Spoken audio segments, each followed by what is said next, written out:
And so rather than just fly straight home, as he put it, he swung by SRQ for a couple of days.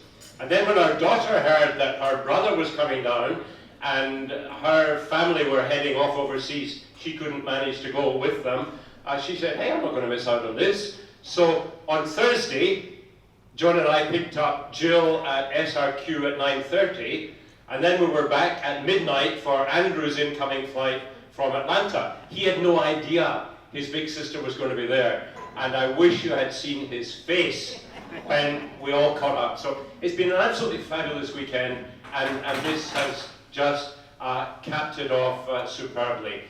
You are such a warm, loving, wonderful congregation. Everybody says that. And it is absolutely true. Joan and I are thrilled to be here and grateful for every one of you and the support and the encouragement and the love that we receive from you. As Bill said, however, he didn't quite say it strongly enough. Our 50th anniversary is a humongous tribute to my wife's patience, long-suffering nature, forgiveness, grace, and goodness.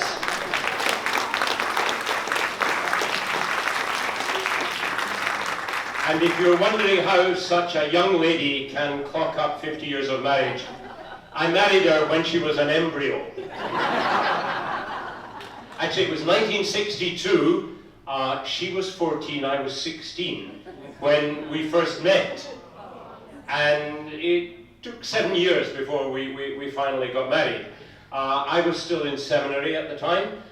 She came with me to this old, it was once wonderful, it was then a bit run down, country manse halfway between Glasgow and Edinburgh, and she got a job teaching in the local school. Then we went to Edinburgh for 3 years, and again Joan found herself a school. It involved an early morning train journey, which was kind of unusual in Scotland, and then what, a 40-minute trek over frozen landscapes to get to the school. And then while we were there, we were blessed with the arrival of our daughter Jill. 5 years then on the west coast of Scotland, and when an invitation came in to allow my name to be considered for the Scots Church in Melbourne, Joan said, go for it, this would be fabulous. So we intended to go for maybe 5 years, see how it worked out, because it was kind of a long way away from home. We stayed 16 and loved it. And then when we were asked if we were interested in going to Michigan and Kirk in the Hills, it was Joan who was most enthusiastic and encouraged me to allow my name to be considered. Now, no disrespect to the dear folk at Kirk in the Hills, but I gave them my resume in January, and by May had heard nothing. And it became quite apparent that I was in the too hard basket. They did not know what to do with me, and the budgeted expenses of the pastor nominating committee did not stretch to allowing 8 people to fly to Australia for an extended interview. And it was Joan who managed to set up a trip to see our parents back in Scotland, which just happened to involve stopping off in the United States, were they interested in meeting us when we were in the country, and it went from there. And then, before we got to that though, Joan's teaching career had advanced quite significantly, and she'd been appointed the head teacher of a junior school run under the auspices of the Baptist Church, with an absolutely fabulous head teacher to work with. Head teacher over the whole school. Joan was head of the junior school. And just as her career got to a pinnacle, as it were, this invitation to go to Michigan matured and came to reality.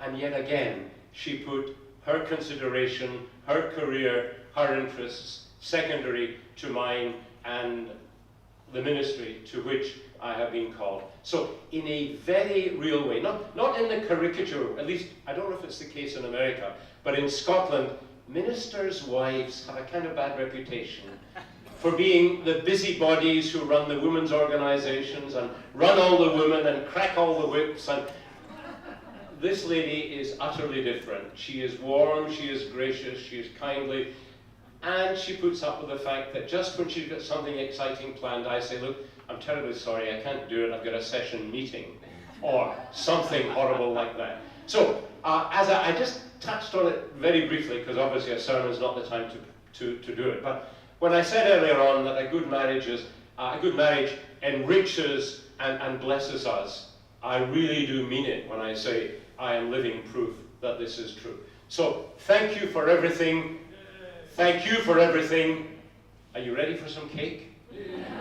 I am.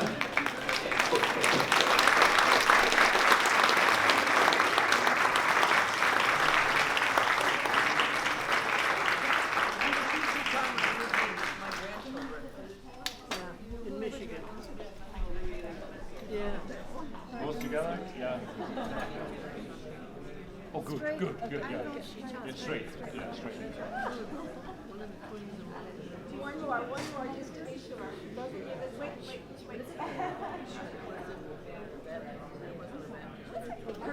Oh, I'm sorry. Okay? It's cut. Yeah. No? No. You don't want to trust me with the rest of it.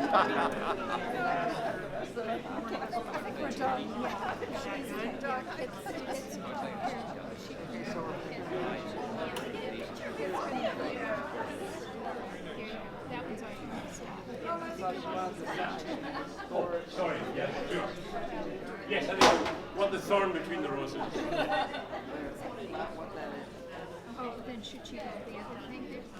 You're going to start in the middle? On the end. Oh, you're going to score it all the way across?